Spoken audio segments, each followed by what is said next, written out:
No dia 11 de fevereiro de 2013, o mundo desperta com uma notícia que surpreende a todos. O Papa Bento XVI, líder espiritual de quase 1,2 bilhões de pessoas no mundo, renuncia. O mundo católico chora por sua decisão e está surpreso.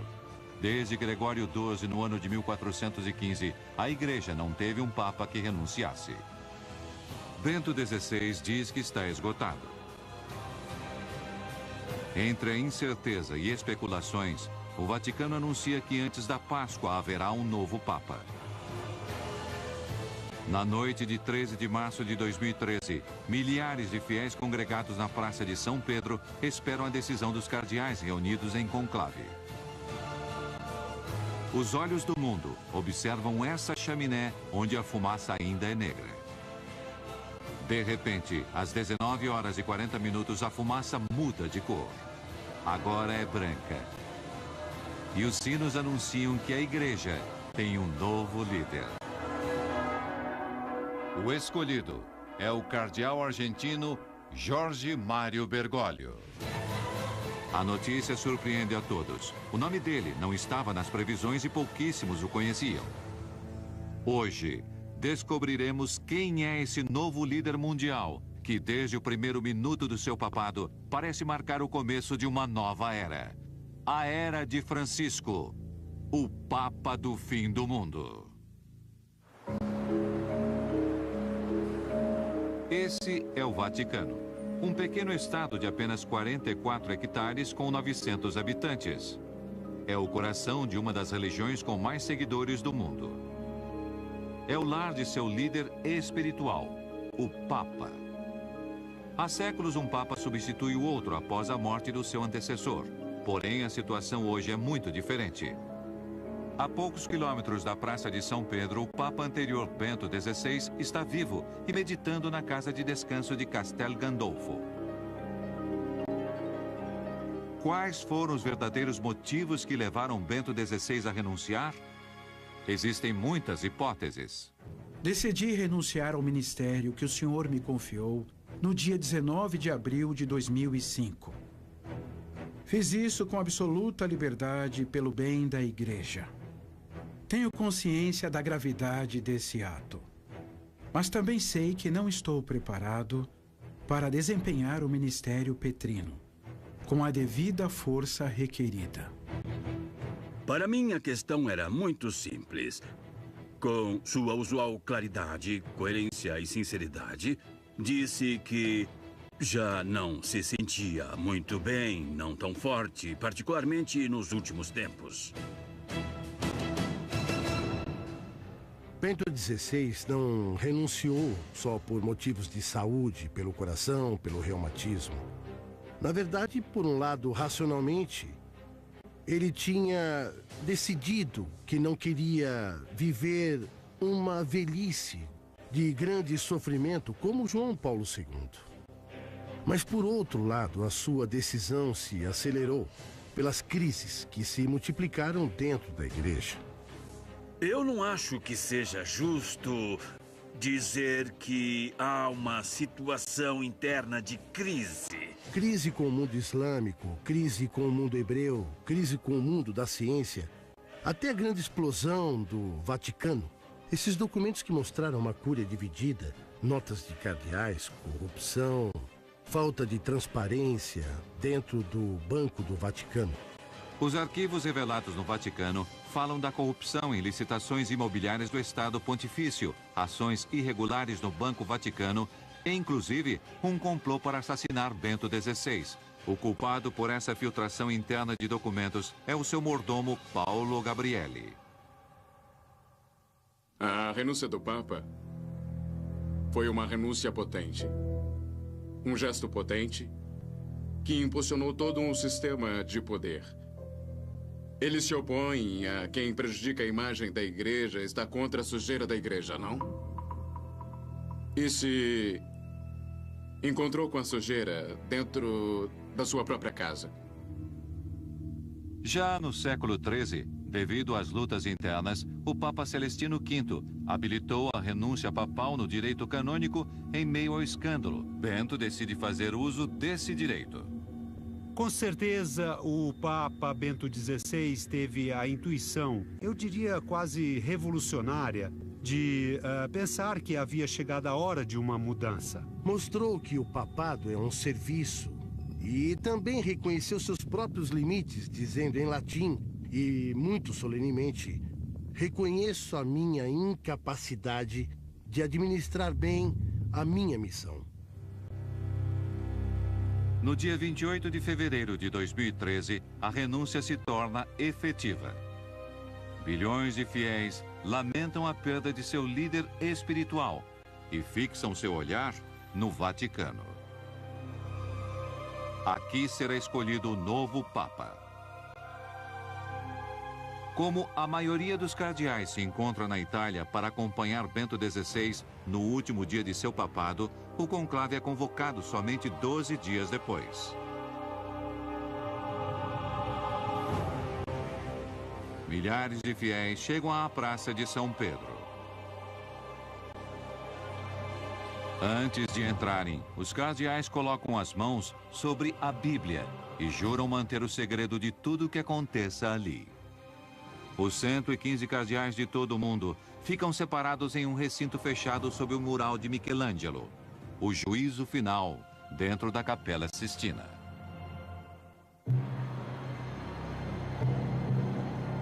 Os olhos de milhões de fiéis do mundo estão fixos nessa chaminé. Logo começarão as votações. Depois de 4 votações, os cardeais ainda não entraram em um acordo. O novo Papa deve ter 2/3 de votos ou 2/3 mais 1.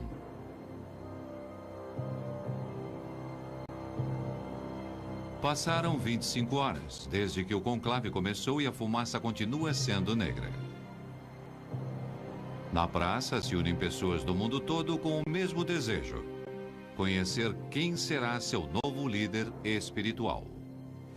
De repente, faltando 20 minutos para as 8 da noite do dia 13 de março de 2013, as pessoas começam a notar uma mudança na cor da fumaça. Muitos não conseguem acreditar, mas logo os sinos começam a tocar e não há mais dúvidas.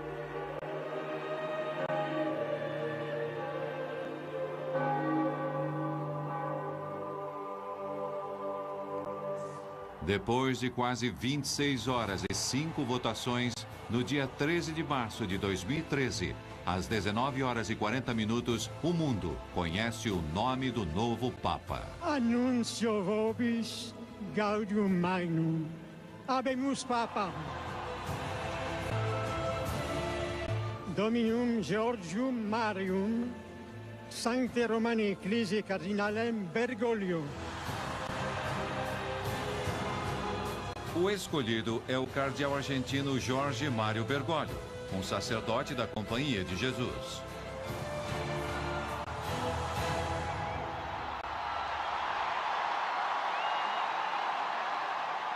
O argentino Jorge Mário Bergoglio é o novo Papa. Na Praça de São Pedro, um anúncio especial. Habemos Papa. A multidão está reunida desde... Uma multidão se junta para saber o nome do Papa, mas a maioria está surpresa. Ninguém estava esperando o cardeal Bergoglio. Irmãos e irmãs, boa noite. Vocês sabem que o dever do conclave é dar um bispo a Roma. Parece que os meus irmãos cardeais foram buscá-lo lá no fim do mundo, mas estamos aqui. Os cardeais eleitores tiveram muita coragem porque, diante da crise do pontificado ratzingeriano, diante o choque da renúncia, não tiveram medo. Não elegeram um cardeal de cúria, e sim corajosamente saíram inclusive da Europa. A surpresa positiva de ter justamente um latino-americano, essa talvez não fosse a grande surpresa, mas sim ter um Papa que se chama Francisco. Sim, essa foi uma linda surpresa. As apostas eram 70-1. Absolutamente diziam que não podiam acreditar. Uma grande emoção, mas também um grande espanto. Confesso que, quando estava na praça, e eu ouvi seu primeiro nome de batismo, Georgium Marium, eu compreendi em seguida que se tratava do meu irmão jesuíta, o padre Bergoglio, e me surpreendi muito porque nós estamos acostumados a nos ver como servidores do Papa. A alegria não oculta a surpresa de todos. O destino da igreja estará nas mãos de um Papa jesuíta e latino-americano, rompendo a hegemonia de séculos de papas europeus. Um Papa que não figurava como favorito em nenhuma previsão.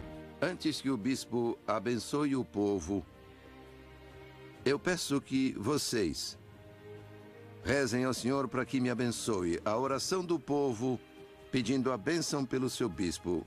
Façamos em silêncio esta oração de vocês por mim. Foi uma surpresa que traz novos ventos frescos, de simplicidade, de proximidade. Eu estou muito emocionado. Um Papa sul-americano, de Argentina, de Brasil, são irmãos. Então, uma beleza, tudo certo. A mim me gostou muito. Uma grande impressão. Eu sou católico, me chamo Francisco como ele. Minha garota é ortodoxa, mas o Papa Francisco é a pessoa certa para ver que mudou tudo, porque ele fala do coração para o coração. Mas quem é Jorge Mário Bergoglio? De onde vem? Qual é sua origem? Que caminhos o conduziram ao Vaticano? Como chegou a estar hoje na pele e na alma do Papa Francisco e ser líder espiritual dos católicos do mundo inteiro? A designação desse novo Papa chama a atenção dos fiéis do mundo todo. Para pouquíssimos, o nome de Jorge Mário Bergoglio é familiar. Só alguns conhecem de verdade quem é aquele cardeal latino-americano proveniente do fim do mundo. E há muito mais perguntas que respostas sobre o homem que se tornou o Papa Francisco. Enquanto a notícia percorre o mundo entre a alegria e incerteza de milhões de católicos, o Papa Francisco começa a escrever sua história através das primeiras ações que realiza como sumo pontífice. Esses primeiros sinais surpreendem o mundo tanto ou mais que sua eleição.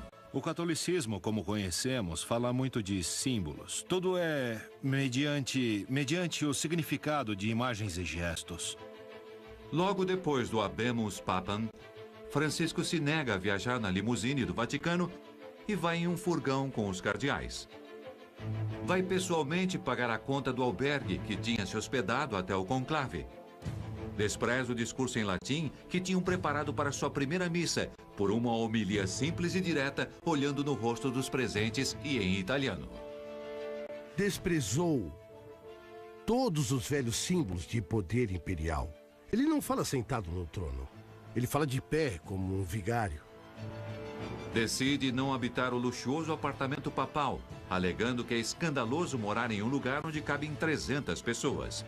Despreza o famoso calçado vermelho papal e continua vestindo seus velhos sapatos pretos. Antes de sair à sacada da Praça de São Pedro, quando tentavam fazer o tipo de parafernália elaborada que acompanharia o Papa, e ele não quis e disse o carnaval acabou, e ele não via somente como uma maneira de se vestir. Essas simples ações para muitos são sinais de como poderia ser o rumo que seu papado seguirá e o rumo que a igreja deve tomar. Muita gente não gritava "Viva o Papa!". Eles gritavam "Obrigado, obrigado, obrigado", porque sentia a necessidade de um Papa humano. Mas os sinais de uma nova igreja trouxeram incerteza em alguns setores e muitos se perguntaram: quem é esse estrangeiro que os cardeais trouxeram do fim do mundo? Como foi seu trabalho pastoral durante mais de 50 anos em um país tão agitado e em transformação como a Argentina? Jorge sempre foi um homem simples. Eu me assustaria se tivesse mudado. Graças a Deus, Jorge continua sendo o mesmo. Jorge Mário Bergoglio é o filho mais velho de uma família de imigrantes italianos que nasceu dia 17 de dezembro de 1936, no bairro de Flores, na cidade de Buenos Aires. Há uma igreja emblemática que é a de São José de Flores, onde ele fez uma confissão quando era adolescente. Era 21 de setembro, porque sempre me lembro disso. Saí para passear com meus companheiros e passei pela igreja de Flores. Entrei e senti que tinha que entrar. Essas coisas que sentimos e não sabemos explicar. E vi que vinha um padre andando. Não o conhecia, não era da igreja. Então, não sei o que aconteceu. Senti como se alguém me agarrasse por dentro. E aí senti que tinha que ser padre. E não tive dúvidas. Não tive. Jesus não espera que procurem por ele. Ele vai ao nosso encontro. Depois de receber seu diploma como técnico químico e seguindo aquele chamado místico, aos 21 anos ingressa ao seminário da Companhia de Jesus para se tornar um padre jesuíta. Temos de estar a serviço dos outros. Nos ajudarmos. Como jesuíta, teve uma brilhante formação intelectual. Foi docente em literatura e psicologia e também estudou ciências humanas e teologia. Durante a década de 60, Bergoglio estava ideologicamente ligado ao peronismo, um partido liderado por Juan Domingo Perón, que desde 1955 estava banido na Argentina. Porém, apesar do banimento na década de 60, Bergoglio foi o diretor espiritual de um grupo de jovens católicos chamados A Guarda de Ferro, um grupo formado por 4 políticos peronistas com regras muito similares às dos jesuítas, quase militar. É alguém que vinha falando da unção dos pobres há muitos anos e que tomou posições muito firmes durante muito tempo. E não tenham medo dos mercadores da morte, que aqui bem perto estão pensando como fazer para que a morte chegue de uma maneira razoável. No início da década de 70, acaba o banimento e o peronismo volta ao poder. Durante esses anos, o padre Bergoglio é nomeado provincial da Ordem Jesuíta. Com esse vento a favor, realiza um grande trabalho social, indo às zonas mais pobres de Buenos Aires para ajudar os mais necessitados. As pessoas da vila veem ele como alguém próprio do lugar. Trabalhou arduamente o tema do tráfico de pessoas, do trabalho escravo. Na escola nos ensinam que a Assembleia de 1813 aboliu a escravidão. Isso tudo é mentira. Existem outras escravidões. Uma vez, quando foi dar uma palestra na vila, ele ia em um ônibus e ali subiram muitos trabalhadores da própria vila e o reconheceram.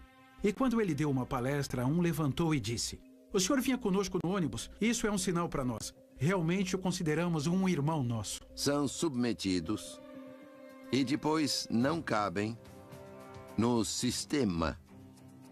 E são material descartável. Eu conheci Jorge Bergoglio na década de 70. Naquela época eu era uma advogadazinha e ele um padrezinho. Eu estava no escritório. Chegou um amigo meu com um padrezinho, porque vieram fazer uma consulta. Era um homem jovem e muito comovido pela dor dos outros. Esse era o Jorge. Vivíamos em um país em revolução.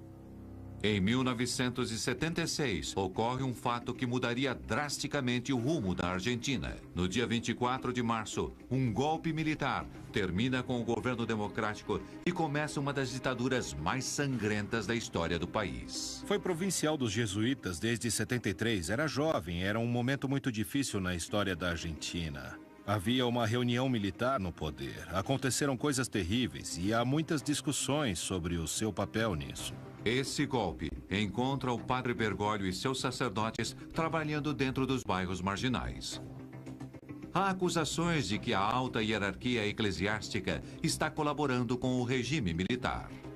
Porque houve um conflito com a Igreja Católica, com a sua hierarquia. Porque uma parte da hierarquia foi cúmplice. Nesse contexto, não foi fácil para o padre Jorge Mário Bergoglio levar adiante seu trabalho pastoral. Sua alma se debate pelo seu dever como jesuíta e o próprio sentimento de ajudar os excluídos e marginais e, ao mesmo tempo, deve manter seus sacerdotes à sua ordem, longe da politização para não colocá-los em perigo. Em operações rápidas, os militares entravam nesses bairros e sequestravam todos aqueles que pareciam suspeitos. Os militares não entendiam. Se fosse branco, se fosse loiro, se estavam em uma vila, é porque diretamente eram terroristas e tinham que matá-los. São feitas listas com os nomes e sobrenomes. Nessas listas estão alguns sacerdotes jesuítas.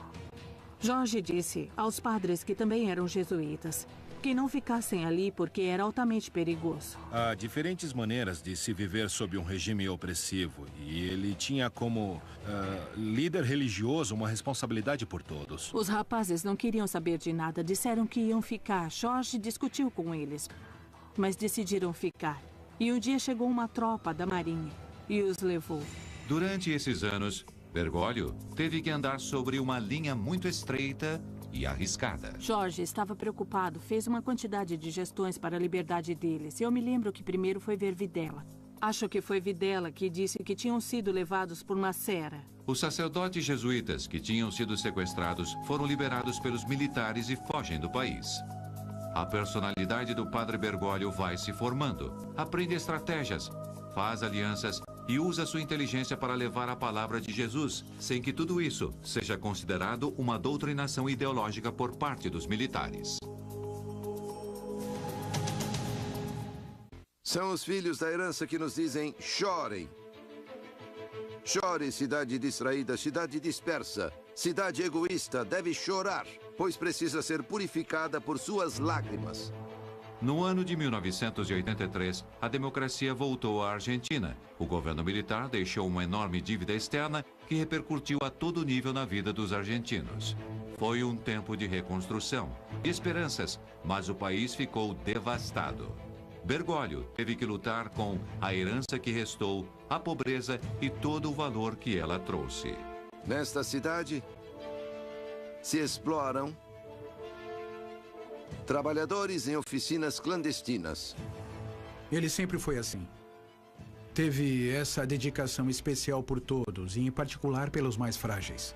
Trabalhou arduamente o tema ligado ao tráfico de pessoas, ao trabalho escravo, da imigração, das pessoas que moravam nas vilas.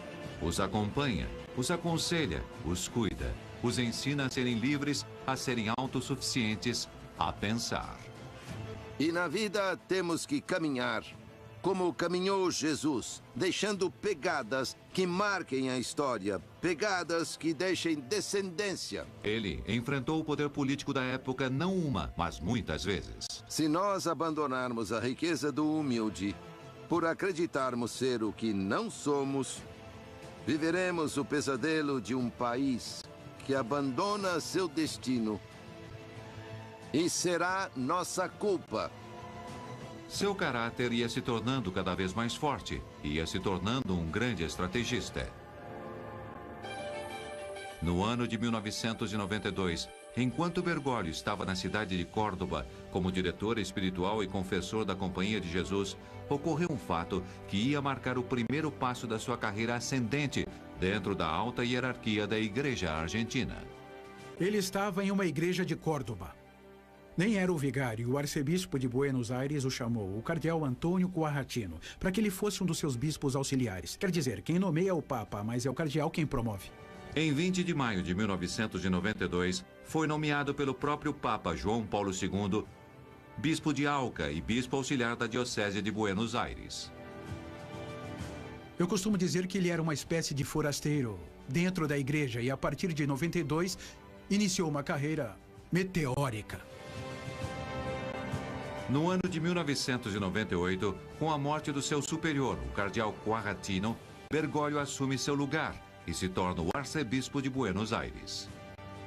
Mas também por ser o bispo e particularmente o bispo de uma cidade tão rica, complexa e grande como Buenos Aires. E mais tarde presidente da Conferência Episcopal da Argentina. Sua presença no contexto latino-americano foi uma presença no governo, mas também com contato cara a cara, principalmente com os mais pobres, com as pessoas que mais precisavam de atenção e ajuda. Passarão poucos anos para que Bergoglio chegue ao posto mais alto das hierarquias eclesiásticas. Em 21 de fevereiro de 2001, Jorge Mário Bergoglio foi consagrado cardeal. Alguns meses depois, a Argentina viveria uma das maiores crises econômicas e sociais da sua história.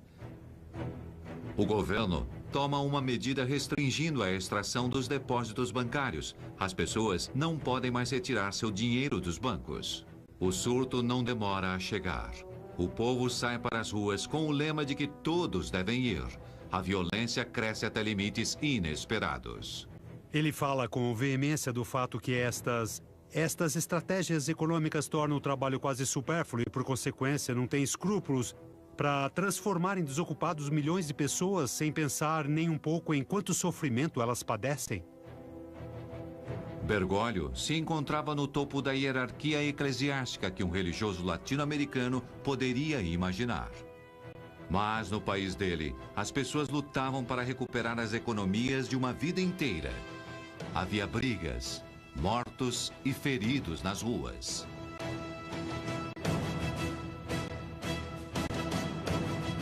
E um presidente que teve que deixar o mandato fugindo do palácio presidencial.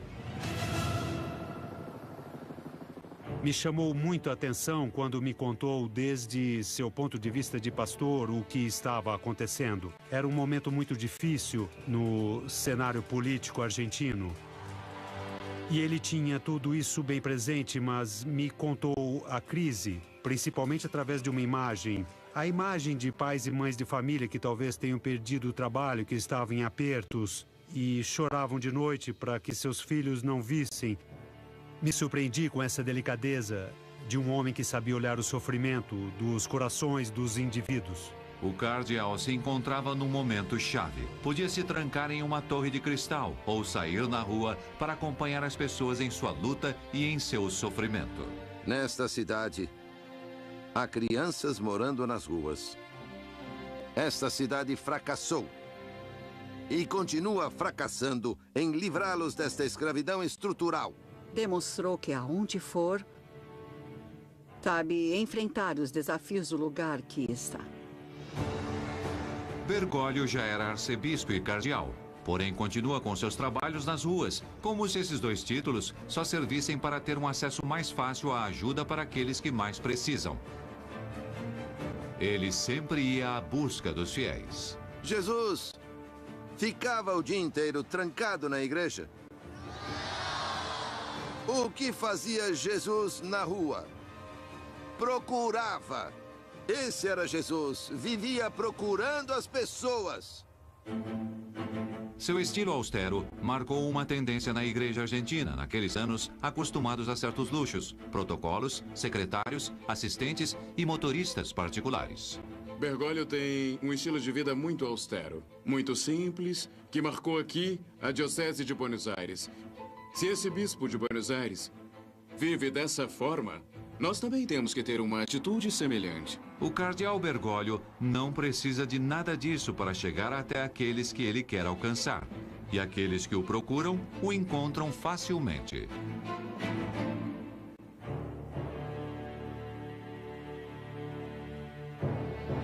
Em 2 de abril de 2005, uma notícia sacudiu o mundo. João Paulo II faleceu e a igreja deve eleger um novo papa. Em 18 de abril de 2005, o cardeal Bergoglio entrou na Capela Sistina com outros 114 cardeais. Ia começar o conclave que elegeu o sucessor de João Paulo II, e existem dois favoritos. Por um lado, havia um cardeal muito forte, o cardeal Ratzinger. E por outro lado, no campo dos reformistas, o cardeal Carlo Maria Martini, que, entretanto, não podia ser papa porque estava doente de Parkinson. Com Martini eliminado, o olhar de um setor de cardeais se centraliza sobre o cardeal argentino. Acontecem as votações. Bergoglio obtém 40 votos. Ratzinger lidera a votação. Mas não chega aos 2/3 ou 2/3 mais um que precisa para se consagrar papa. Nunca antes um argentino, um latino-americano tinha conseguido 40 votos como nós jornalistas pudemos examinar, apesar de ser tudo muito secreto. Depois, na seguinte votação, o cardeal Bergoglio decide renunciar e pede aos cardeais que votaram nele que entreguem seus votos ao cardeal Ratzinger. Na seguinte votação, Ratzinger obtém os votos necessários e se consagra automaticamente como o novo papa. O que aconteceu com o cardeal argentino? Por que se autoeliminou de maneira drástica? A resposta é simples. Bergoglio sabia que jamais alcançaria a maioria dos votos. As sombras da época da ditadura na Argentina pairavam sobre ele como um passado funesto. Ele era candidato. Tinha excelentes votos, mas houve interferência de um dossiê que denunciava que Jorge havia colaborado com a ditadura militar. Antes do conclave, circularam entre vários cardeais eleitores documentos que comprometiam Bergoglio no caso dos sacerdotes jesuítas sequestrados e torturados durante a ditadura. Esses documentos diziam que Jorge Mário Bergoglio os tinha entregado.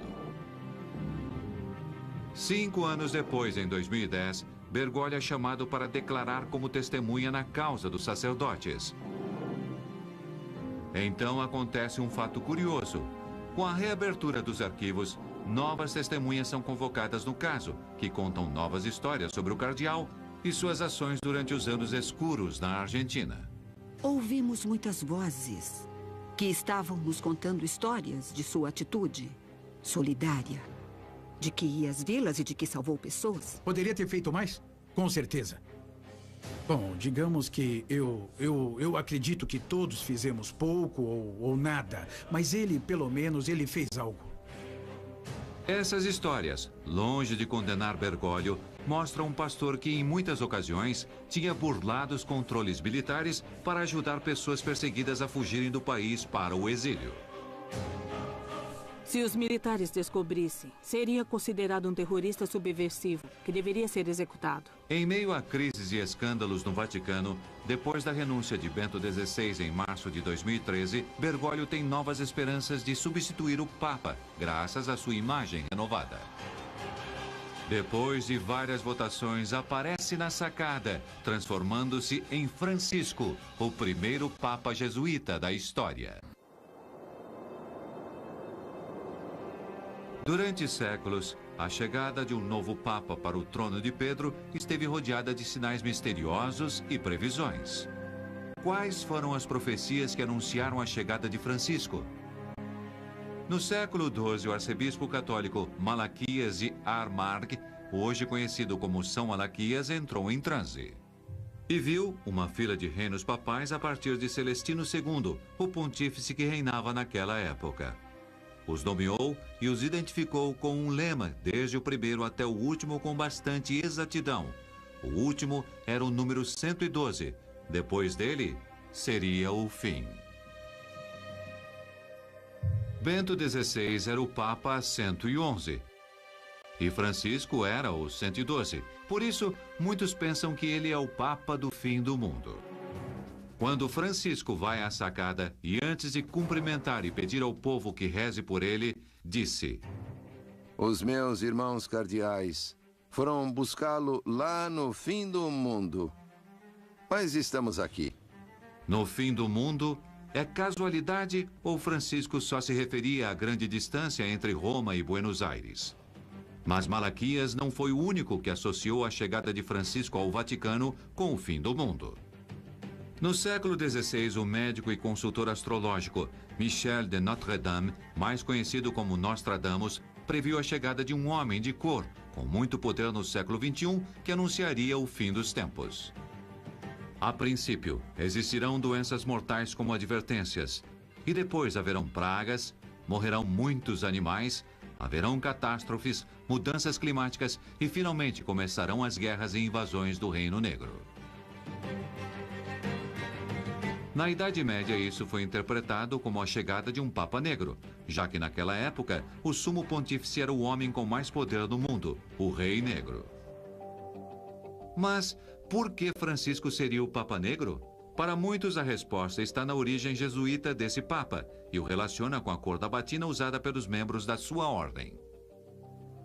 Se estão procurando profecias, a que mais me agrada é a da década de 60, um ex-padre da Austrália, um ex-padre chamado Morris West, um popular romancista, escreveu um livro, As Sandálias do Pescador, As Sandálias de São Pedro, a analogia que previu em meados dos anos 60 que haveria um Papa na Europa Ocidental e no final da sua vida, em 2002 ou 2003, Morris West publicou outro livro chamado Eminência. E em eminência, novamente falava sobre uma eleição papal. E o que ele previu? Previu que um argentino seria o Papa. Então, se quiserem uma profecia, essa é provada e comprovada. Outros vão mais além e falam da relação dos jesuítas com o poder. Através dos tempos, o superior dessa ordem foi conhecido como Papa Negro pelo poder que tinha dentro da companhia. Poder que se estendia até aqueles lugares aonde os jesuítas chegavam para realizar sua tarefa evangelizadora. Isso muitas vezes inquietava os governantes daqueles reinos e países que viam nos jesuítas um perigo de um poder latente dentro do seu próprio poder. Foram muito questionados e criticados.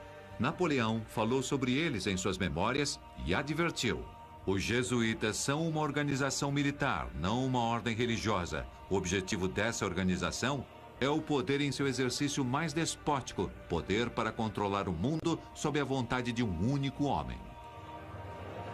A Companhia de Jesus, que muitos interpretam como uma companhia no sentido militar da palavra, enquanto que para São Inácio era uma companhia de amigos, de companheiros de Jesus.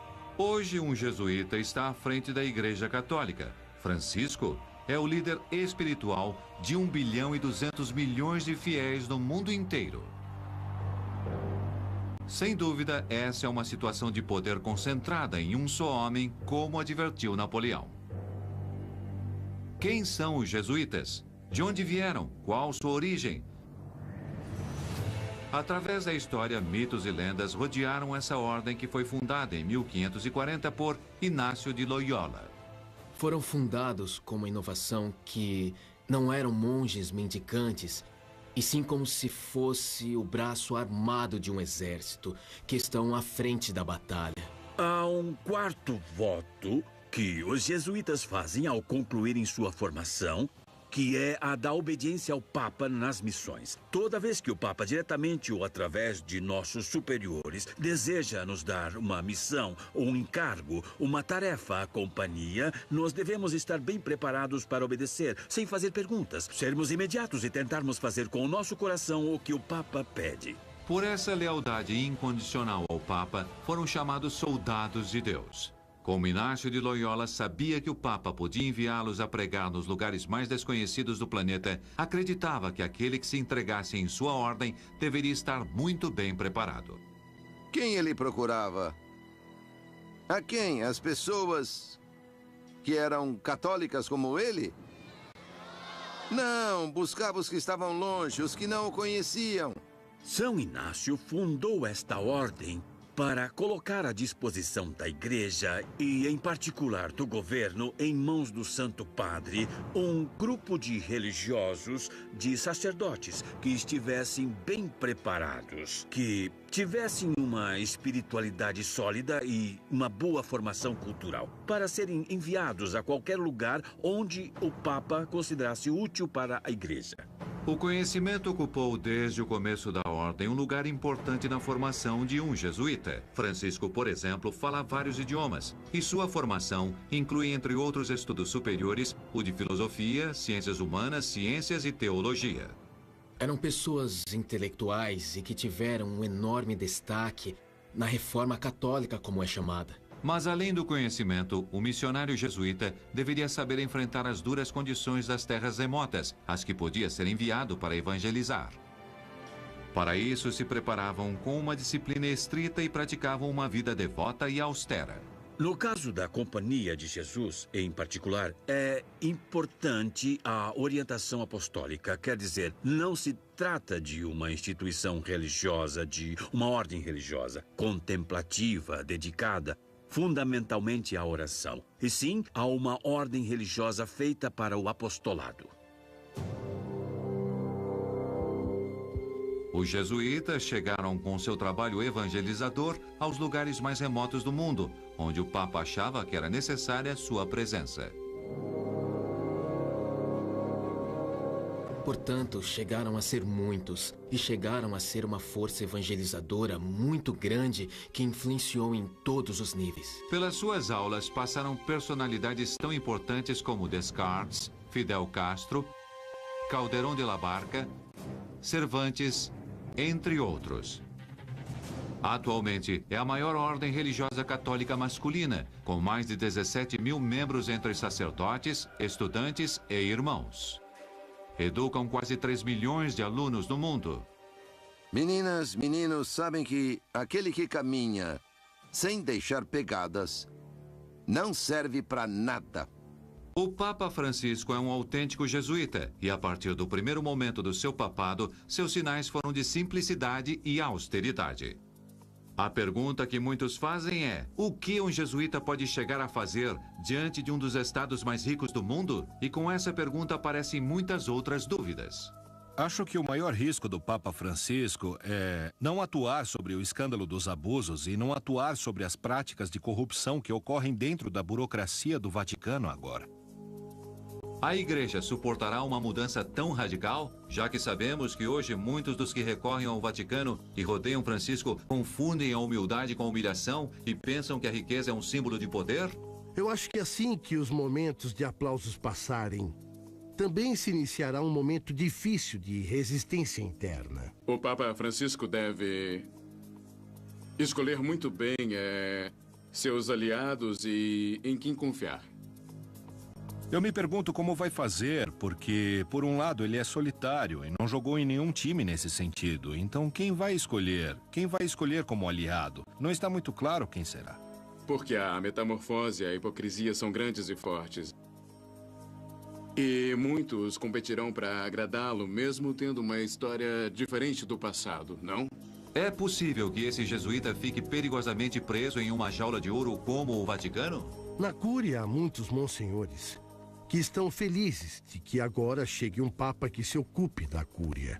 Eu acho que a maior resistência virá daqueles cardeais e bispos que temem que a perda do poder imperial do papado possa causar mudanças na Igreja Católica e possa inclusive reduzir seus papéis.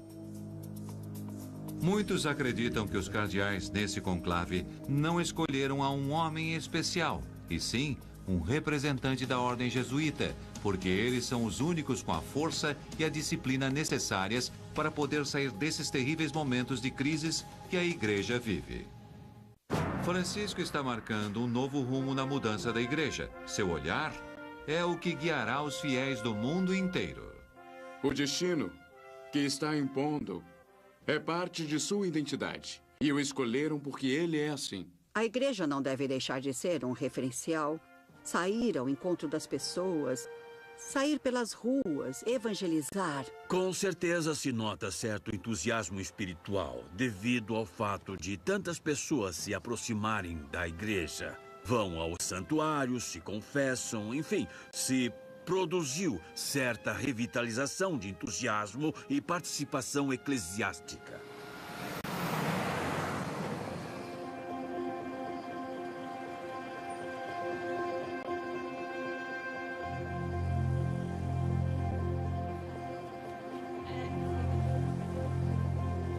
O que se espera do seu papado? Quais são as esperanças que o mundo coloca nesse homem simples, direto e austero? Com uma expectativa muito grande colocada na figura de Francisco, principalmente sua espontaneidade, sua origem, o italiano também o favorece muito, sua preocupação pelos pobres. Eu percebi entusiasmo, seja com os conservadores ou com os progressistas. Por isso me parece que é um Papa com capacidade de unir, não de confirmar as divisões, e sim, ao contrário, de pacificar. Podemos esperar um Papa próximo aos jovens. Vimos que se entusiasmaram muito na Praça São Pedro. Os que estavam lá viram um entusiasmo geral. Tenho certeza que não continuará um projeto abstrato de reforma da Igreja construindo na teoria. Simplesmente seguindo o Evangelho, essas coisas poderiam mudar de uma maneira, digamos, natural, simples. Esse Papa vai mostrar à Igreja esse caminho que relacionado à vida simples, que ele sente, mas que o mundo também reclama à Igreja.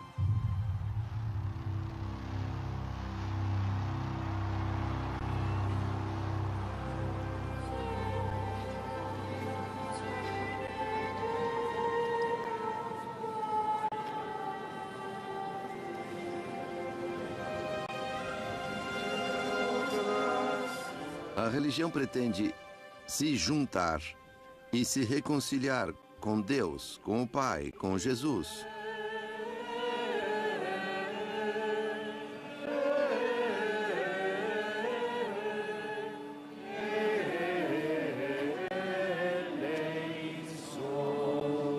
O ambiente aqui é realmente surpreendente. Podemos sentir realmente esse monte de pessoas aproveitando. E isso é realmente importante porque é um papa de um novo continente, que é um grande avanço também. Acho que a maior expectativa é a mudança. Minhas expectativas, devido ao que o Papa Francisco fez e disse antes, é que enfatize o lado da justiça social e que fale sobre esses aspectos dela. Eu acho que será algo novo, algo fresco. Ele fala do coração para o coração. É tão próximo e tão amável que transmite tanto carinho para a igreja e para as pessoas. Essa mudança é para o bem da igreja e da humanidade. Disseram que quer mudar a igreja. Não, quer mudar o mundo. Mas além das especulações sobre a eleição dele e o que anunciam as profecias, o certo é que para a igreja termina uma era e começa uma nova com a chegada do Papa Francisco. Há um final, mas também há um começo, e esse final não tem por que ser precisamente o fim do mundo. Começa uma nova era, a era do Papa Francisco.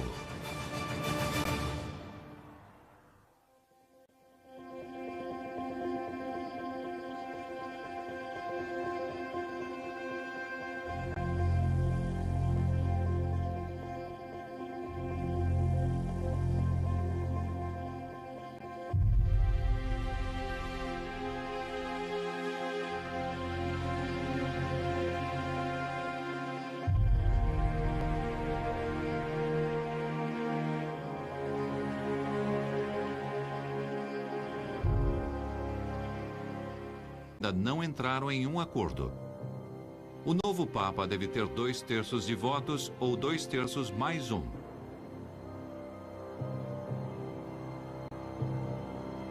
Passaram 25 horas, desde que o conclave começou e a fumaça continua sendo negra. Na praça se unem pessoas do mundo todo com o mesmo desejo: conhecer quem será seu novo líder espiritual. De repente, faltando 20 minutos para as 8 da noite do dia 13 de março de 2013, as pessoas começam a notar uma mudança na cor da fumaça. Muitos não conseguem acreditar, mas logo os sinos começam a tocar e não há mais dúvidas.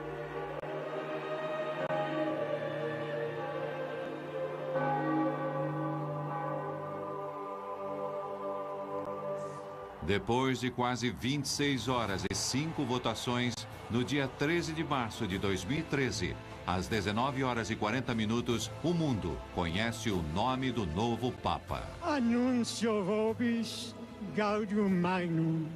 Habemus Papa. Dominum Georgium Marium, Sancte Romani Ecclesiae Cardinalem Bergoglio. O escolhido é o cardeal argentino Jorge Mário Bergoglio, um sacerdote da Companhia de Jesus.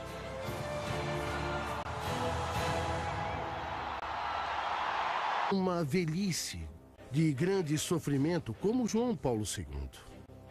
Mas, por outro lado, a sua decisão se acelerou pelas crises que se multiplicaram dentro da igreja. Eu não acho que seja justo dizer que há uma situação interna de crise. Crise com o mundo islâmico, crise com o mundo hebreu, crise com o mundo da ciência, até a grande explosão do Vaticano. Esses documentos que mostraram uma cúria dividida, notas de cardeais, corrupção, falta de transparência dentro do Banco do Vaticano. Os arquivos revelados no Vaticano falam da corrupção em licitações imobiliárias do Estado Pontifício, ações irregulares no Banco Vaticano e, inclusive, um complô para assassinar Bento XVI. O culpado por essa filtração interna de documentos é o seu mordomo Paulo Gabrielli. A renúncia do Papa foi uma renúncia potente. Um gesto potente que impulsionou todo um sistema de poder. Ele se opõe a quem prejudica a imagem da igreja, está contra a sujeira da igreja, não? E se encontrou com a sujeira dentro da sua própria casa? Já no século XIII, devido às lutas internas, o Papa Celestino V habilitou a renúncia papal no direito canônico em meio ao escândalo. Bento decide fazer uso desse direito. Com certeza, o Papa Bento XVI teve a intuição. Esse é o Vaticano, um pequeno estado de apenas 44 hectares com 900 habitantes. É o coração de uma das religiões com mais seguidores do mundo. É o lar de seu líder espiritual, o Papa. Há séculos, um Papa substitui o outro após a morte do seu antecessor. Porém, a situação hoje é muito diferente. A poucos quilômetros da Praça de São Pedro, o Papa anterior, Bento XVI, está vivo e meditando na casa de descanso de Castel Gandolfo. Quais foram os verdadeiros motivos que levaram Bento XVI a renunciar? Existem muitas hipóteses. Decidi renunciar ao ministério que o senhor me confiou no dia 19 de abril de 2005. Fiz isso com absoluta liberdade pelo bem da igreja. Tenho consciência da gravidade desse ato, mas também sei que não estou preparado para desempenhar o ministério petrino com a devida força requerida. Para mim, a questão era muito simples. Com sua usual claridade, coerência e sinceridade, disse que já não se sentia muito bem, não tão forte, particularmente nos últimos tempos. Bento XVI não renunciou só por motivos de saúde, pelo coração, pelo reumatismo. Na verdade, por um lado, racionalmente, ele tinha decidido que não queria viver eu diria quase revolucionária, de pensar que havia chegado a hora de uma mudança. Mostrou que o papado é um serviço e também reconheceu seus próprios limites, dizendo em latim e muito solenemente: reconheço a minha incapacidade de administrar bem a minha missão. No dia 28 de fevereiro de 2013, a renúncia se torna efetiva. Bilhões de fiéis lamentam a perda de seu líder espiritual e fixam seu olhar no Vaticano. Aqui será escolhido o novo Papa. Como a maioria dos cardeais se encontra na Itália para acompanhar Bento XVI no último dia de seu papado, o conclave é convocado somente 12 dias depois. Milhares de fiéis chegam à Praça de São Pedro. Antes de entrarem, os cardeais colocam as mãos sobre a Bíblia e juram manter o segredo de tudo o que aconteça ali.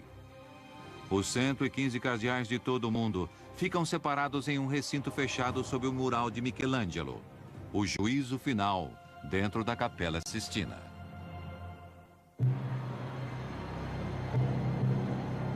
Os olhos de milhões de fiéis do mundo estão fixos nessa chaminé. Logo começarão as votações. Depois de 4 votações, os cardeais ainda... No dia 11 de fevereiro de 2013, o mundo desperta com uma notícia que surpreende a todos. O Papa Bento XVI, líder espiritual de quase 1,2 bilhões de pessoas no mundo, renuncia. O mundo católico chora por sua decisão e está surpreso. Desde Gregório XII, no ano de 1415, a Igreja não teve um Papa que renunciasse. Bento XVI diz que está esgotado. Entre a incerteza e especulações, o Vaticano anuncia que antes da Páscoa haverá um novo Papa. Na noite de 13 de março de 2013, milhares de fiéis congregados na Praça de São Pedro esperam a decisão dos cardeais reunidos em conclave. Os olhos do mundo observam essa chaminé onde a fumaça ainda é negra. De repente, às 19 horas e 40 minutos, a fumaça muda de cor. Agora é branca. E os sinos anunciam que a igreja tem um novo líder. O escolhido é o cardeal argentino Jorge Mário Bergoglio. A notícia surpreende a todos. O nome dele não estava nas previsões e pouquíssimos o conheciam. Hoje, descobriremos quem é esse novo líder mundial, que desde o primeiro minuto do seu papado parece marcar o começo de uma nova era. A Era de Francisco, o Papa do Fim do Mundo.